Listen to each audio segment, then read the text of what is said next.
I had no idea. Nope, no idea. Wow, I had no idea. Wait, what? How come I didn't know this? Good morning and welcome to Radio Disney Portland's The Things You Should Know show, starring people within our own community who are making a difference and featuring all sorts of things You should know. If you're looking to find out what's happening in the places you live, or if you want to get involved, then this is the place to go. It's The Things You Should Know show. The Things You Should Know show. The Things You Should Know show. The Things You Should Know show. every Sunday morning on Radio Disney Portland.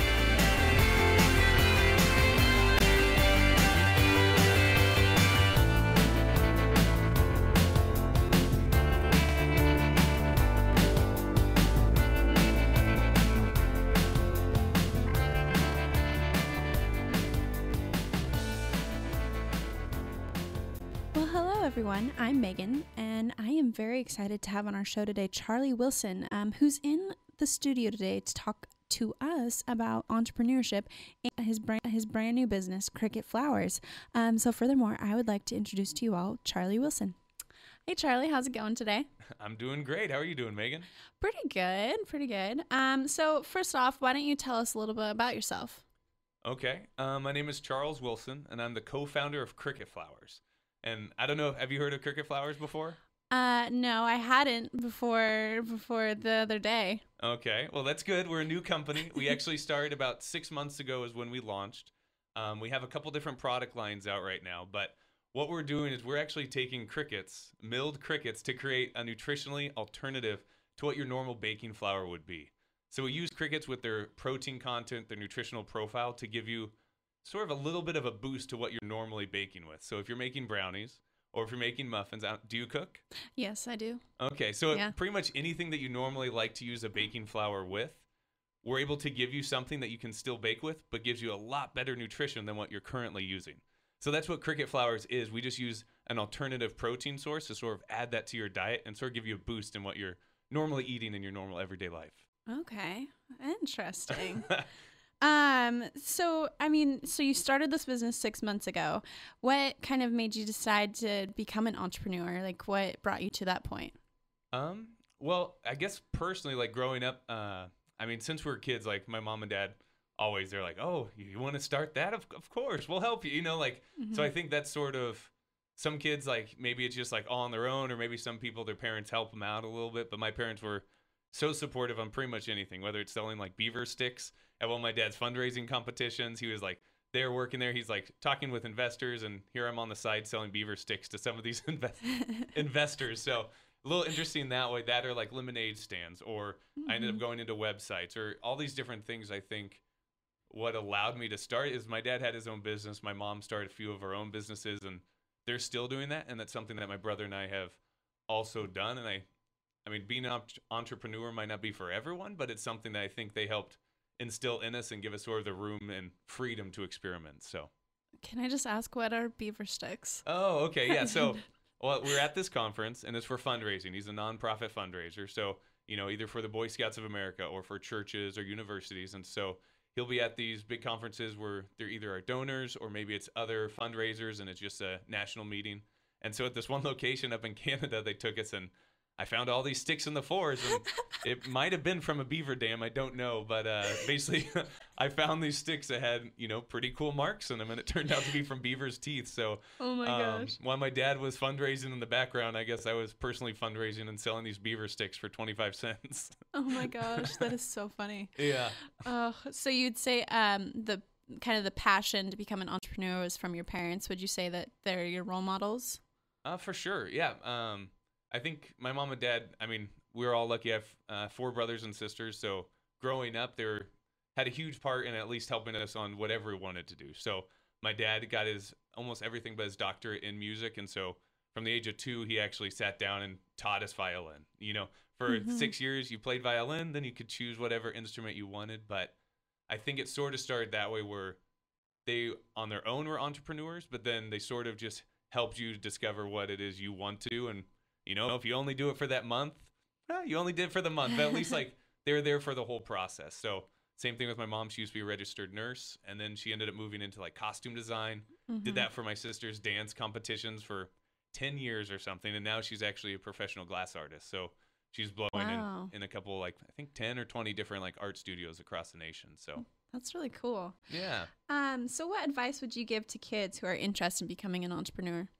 Yeah, I would say just get out there and do it. I think during the summer you probably have seen the kids doing the lemonade stand. That's probably one of your easiest things to do. You know, you're able to get out there, talk to people, see what they need, because the whole point of being an entrepreneur is you're trying to solve that need. So if someone's thirsty on their way to garage sales, you might be able to sell them some lemonade. Or if like your school's doing a newspaper fundraiser or wrapping paper. I don't know if your school did that, but Yeah, no, it does. yeah. So same thing. You're basically, when you're going out there, it's not, all right, I want to get that next prize level in the catalog, or I want to bring home $10. Like, that might be in the back of your mind, but when you're going out there as the entrepreneur, you're trying to find out what is their need. And so it's going to be, oh, Christmas is coming.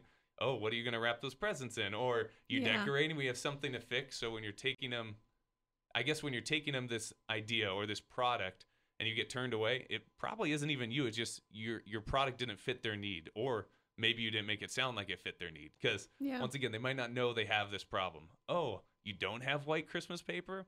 I have some great white. You know, it just depends on how you fit it or what exactly they're looking for. But I think there's a lot of opportunities as kids that you're not going to get when you're an adult, and it's something, it's just as easy as going outside and start, selling beaver sticks if you want. So what struggles as an entrepreneur have you faced, and how did you overcome them? Yeah, well, with cricket flowers, once again, you said you probably had never heard it. Have you even tried an insect or a cricket before? No, definitely not. Yeah, so that's a good thing for us, because right now, at least worldwide, 80% of people eat insects in their diet, and that's just a fact. But that's because it's in their society and in their culture. 1,600 different edible species, but when you come over to our Western culture, that's not really done. You might have one in a novelty gift. You might have a sucker with like a mealworm in it, or you might have, dried crickets. Someone might have tried that's dosed with some like garlic pepper or something like that. They might have tried that, but right now we have sort of it's not even a barrier. It's just more of an educational expense where people are like, wait, crickets, you eat those? And like, we're like, yeah. So when you look at our flour, you're not seeing crickets. What you're seeing is an actual milled, ground up protein source that looks just like any of your normal flours. And it tastes slightly nutty. But if you were to ask someone, all right, do you like the taste of cricket? They're probably like, oh no. And they're like, have you tasted one? They're probably like, oh no. So it's funny because there's a little bit of a disconnect between, they probably know once you tell them and you have the conversation that this is nutritionally great for you. Your normal flour that you have on any store shelf, we can give you 35% more protein and still allow you to bake with it. But I think you have to take that conversation away from like, wait, oh, this is something in my backyard? And you're like, no. These are like, they're actually raised for human consumption, just like you would do if you're going to eat a fruit or a vegetable. You're not going to have some of those bad qualities that you don't want in your food. That's the same thing we put with our cricket flowers. So that's something where right now, when we're bringing our product to people, they first are a little questioning because they don't know what it is. But when we actually do our bake sales and they're trying the brownies, or they're trying the muffins, or they try one of our breads, they're like, oh, this is delicious. And we're like, well, it actually has crickets in it. It's cricket flour. And they're like, wait, what? We're like, yeah. So there's like no grains in our flour. It's gluten-free. They can use it in their baking. And so it's something where you might not know exactly the problems that the people have. And right now, everyone, maybe they want to be a little bit more nutritional in their diet, or maybe they want to be more active, or, there's a couple of things, and that's without even going to the far extreme of never eating sugar. And people still do that, but there's a couple of these different variations in the spectrum.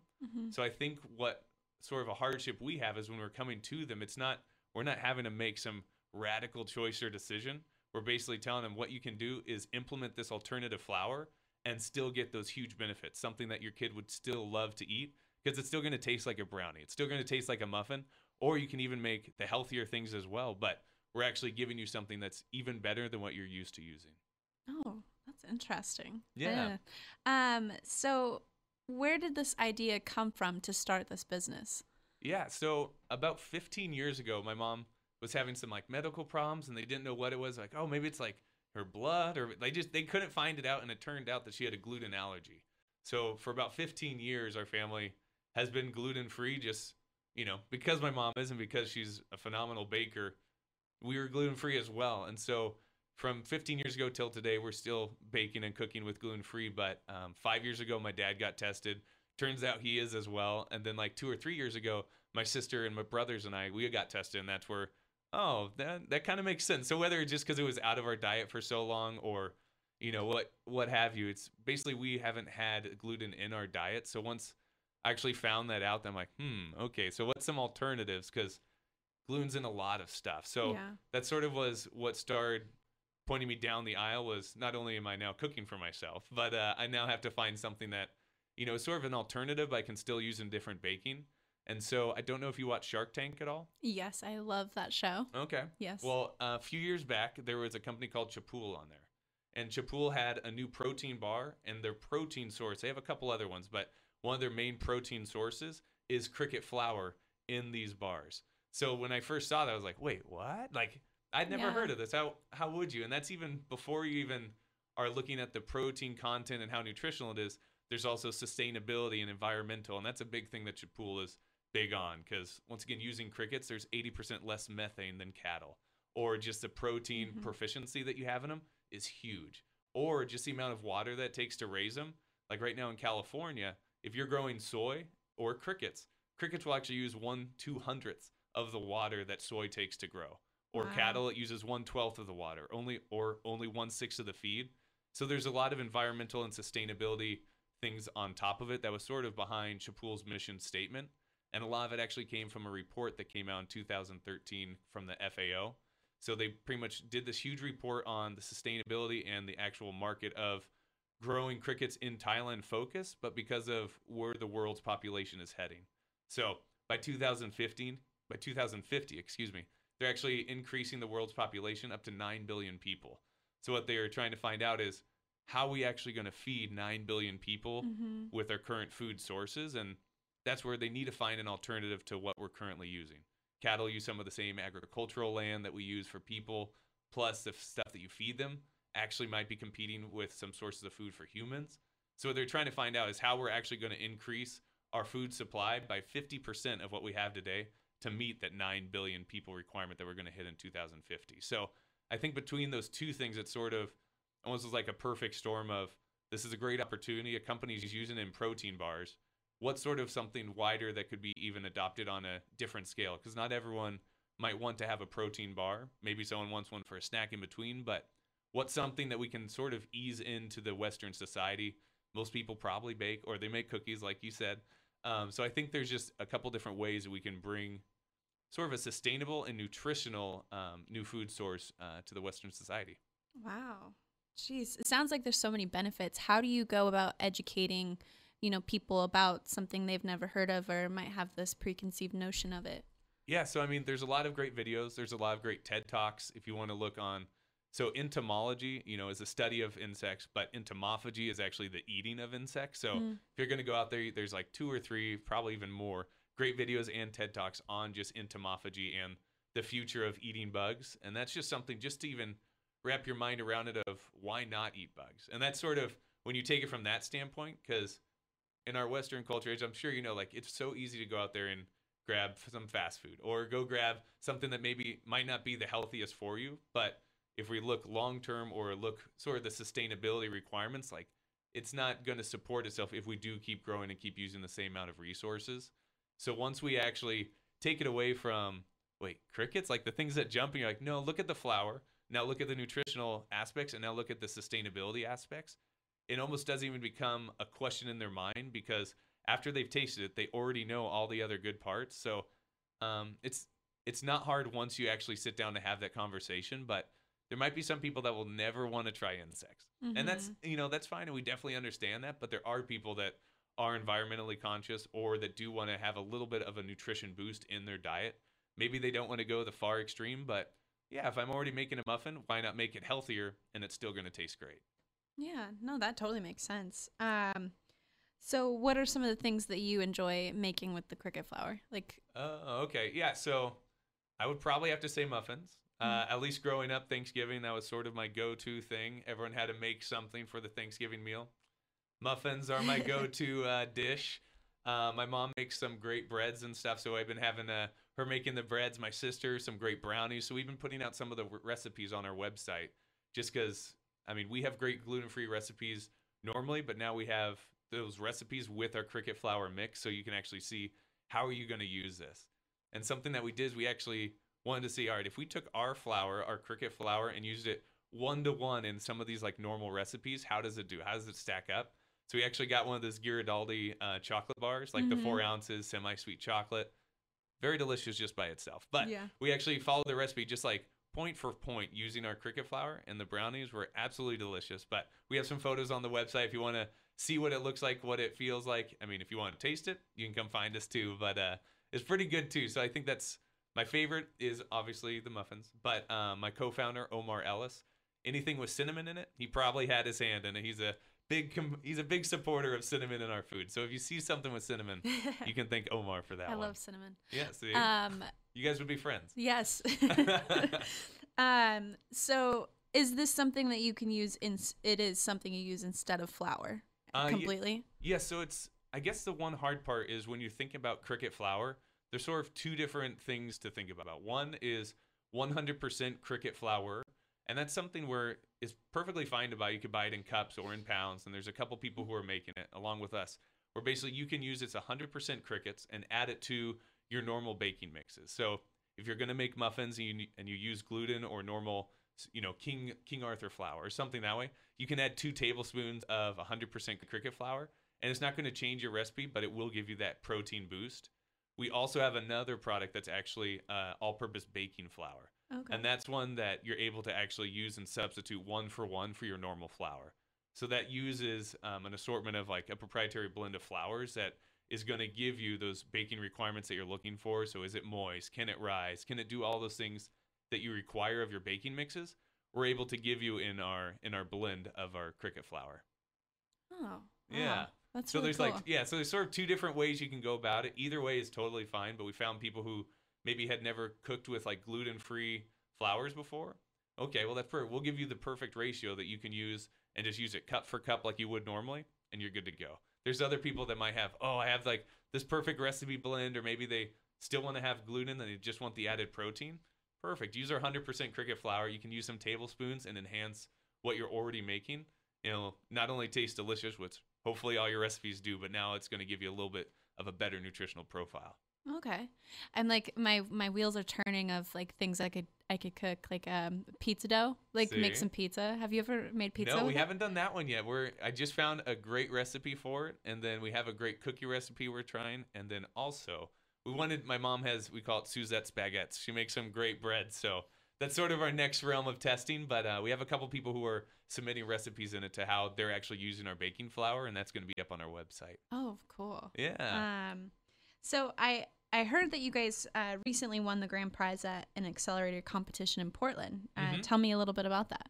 Yeah, so Omar and I, we joined forces early this summer. I launched the company and the idea at the beginning of the summer, and then I ended up working with Omar on this joint research project with the university, researching the commercialization of a different patent and technology. And so we were talking, and we'd known each other for probably a few years, and then we're like, man, I have this great idea. He's like, okay, yeah. And so it was pretty cool that way, because we started actually taking the product not just from this is a great idea or this is how I think we should do it, but let's actually put together our prototype and our first like viable product. So at the beginning of the summer, that's when we started doing our product testing, started getting out our recipes. And then we heard just randomly about this competition that's in Portland. It's at the Portland Accelerator. It's in Portland, Oregon, but it's called Lab to Market. And so we found out that they take early stage companies, and it could be anything from an idea to a fully fledged company. So we didn't even know who we were competing against, but we just knew it was a great opportunity to, one, get more experience, and then actually see what people thought about our product. Because at that point, it was in our own kitchen. Friends and family are trying it. So we went down to Portland. It was a 2-day, accelerator competition where you work with venture capitalists. They tell you sort of what they're looking for when someone is going to pitch them and looking for an investment, and things that they'd want to see from those investments. And so that was, I think, even more than the grand prize that we won, like that was just so insightful just to see what are they looking for? What do they want to see? And them to actually give you direct advice on how to help your company. So we ended up going there, and for 2 days we took classes, we learned from, did lectures, did some practice pitches, and then at the end of the competition, there's about 20 or so teams that actually then pitched their idea, almost an elevator pitch style, in front of a panel of judges, and we ended up taking home the grand prize. Wow. So, yeah, pretty exciting. We brought our product, we're giving that out, and then when we started pitching them, they were all like, wait, crickets? And we're like, I know, but just listen. So it was pretty interesting, pretty exciting. It's definitely helped fuel us to even move even faster. So I'm like picturing like the Shark Tank, like you walk in like, and you got the panel and it's like Exactly, literally yeah. like Shark Tank. Well, there's no music. You don't see the circling sharks, but You they're don't a have little bit Mr. nice. Wonderful, like Yeah, no, they were like all wonderful. So it was almost like the opposite. It was like they had the same acumen as the Shark Tank, but a little bit less sharkish in their personalities. But it was a great opportunity, and cash prize and legal services we just put right back into the company to sort of push out our next product line. So what's next? You say another product line. What? Yeah, so we first started with, and our first idea was like, oh, we'll actually make a protein drink. And that was sort of our first push. We were like, this will be great because we can use it. And we actually have a couple great recipes for protein drinks, but what we found is people wanted to actually use it in their normal recipes because you might work out or you might want a little protein drink in between, your day or something, but almost everyone for families or moms or the ones that are actually adopting this, that's sort of what they're requesting, what they're looking for. So that's where we made a slight pivot to actually fit this need that we found as people who want something more nutritional than what they're already baking with. So that's where sort of the next thing that we have in line is we're actually going to be launching our Kickstarter coming here in November. So we're pretty excited. Got some announcements that are coming out here in the next few weeks. But yeah, if you want to check out on our website, it's www.cricketflowers.com. And you can see we have a newsletter you can sign up for, or you can like follow us on Twitter or on Facebook. But yeah, so coming in November, don't want to give away too many dates. We have some exciting stuff that's coming in the works. Oh, that's very exciting. Yeah. Is there anything else that you want to tell our listeners about, how you've got to this point or anything more about Cricket Flowers? Yeah, I mean, I would just say there's so many great resources out there to look at. And it's not even something for, our Cricket Flower products are the best. I mean, they are really good. They are the best. But I'm saying like it's definitely just the idea and concept behind it. I think once you start looking into that, the product almost sells itself. So that's something where, it's not something like, ooh, do I need a new pair of shoes? It's like, it's not something that way where it's almost for fashion or for looks, but it's, okay, well, if you want to have a healthier lifestyle, if you're looking, to live past 50, past 60, if you want to actually feel a little bit better about yourself or even help the environment moving on for where we are in the world today and where we hopefully see ourselves moving forward, like some of those things just help sell our product even more because it is so sustainable. It is such a good source of nutrition, and it's something that you can easily replace or supplement in your normal diet. Wow. Yeah. I kind of want to get some and go bake and try. I want to try pizza dough, making that and see what I can do with that. Yeah. I thank you so much for coming on the show. I appreciate you being on with us. No, thank you for the opportunity, and for all the listeners out there, just thank you, and check out the website. If you have any recipes that you've tried with our actual Cricket Flower, let us know what you've tried. Send us a recipe, and we're more than happy to feature you on the website because we'd love to hear what people are actually using our Cricket Flowers for. And that's www.cricketflowers.com. Yep, that's Perfect. right. All right. Thank you so much, Charlie. All right. Thank you, Megan. Bye-bye. Well, that concludes our show. I just want to give a big thank you to everyone who was listening, and a big shout out to Charlie for coming in the studio today to talk to us about entrepreneurship and his brand new business, Cricket Flowers. And again, if you guys want to learn more, you can visit www.cricketflowers.com. Thanks everyone for listening. Have a great day. Bye-bye. Now I know. Now I know. Who, me? Of course I know. I'm still not sure. Remember, you can tune in every Sunday morning for The Things You Should Know Show. The Things You Should Know Show. The Things You Should Know Show. The Things You Should Know show. on Radio Disney. Thanks for listening, Portland.